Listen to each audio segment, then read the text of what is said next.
We arrived back in New Jersey around 3 a.m. and got both mares unloaded safely and into their own stalls. Our buckskin received a small injury to her back ankle and her hip throughout the haul. They seemed superficial and did not affect her soundness in any way. We left her to settle in until morning. On day 1, Eugene chose Destiny as her name, for a number of reasons to be disclosed later on. So Eugene and the mare spent some time sizing each other up. She gave up lots of cues about herself. Largely lost in the current situation, trying to understand why she is no longer with her herd and what is wanted with her. So Eugene decided to show her that he was here to be her new herd, and that his intention was to follow her lead, while secretly working toward his own goals. It worked. She allowed him to get a rope around her neck and apply light pressure, which she hesitantly gave to after just a few minutes, at which time he seized the opportunity to move forward and she followed a few laps.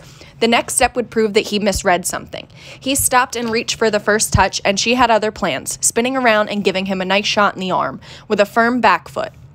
He took it like a true herd mate, and she turned back as if to say, okay. He reached for the touch again, and this time she accepted with a snort. At this point, he felt like they accomplished enough for the day, so he reached up and removed the rope. She stood quietly as he left, just watching. On day 2, Eugene went in with Destiny to clean her stall. She stood quietly while he worked around her with the manure fork, becoming more curious about what he was doing. She came forward and asked to touch the fork, and he clearly obliged. He even rubbed it on her side with no hesitation or flinching. He planned to return for an afternoon session later that day.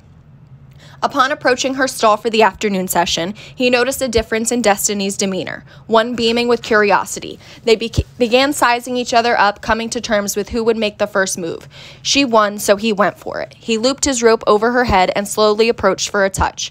She accepted with extreme caution, becoming more relaxed with each stroke of the cheek. Realizing this was his opportunity to remove her holding pen tag and free her from being just a number.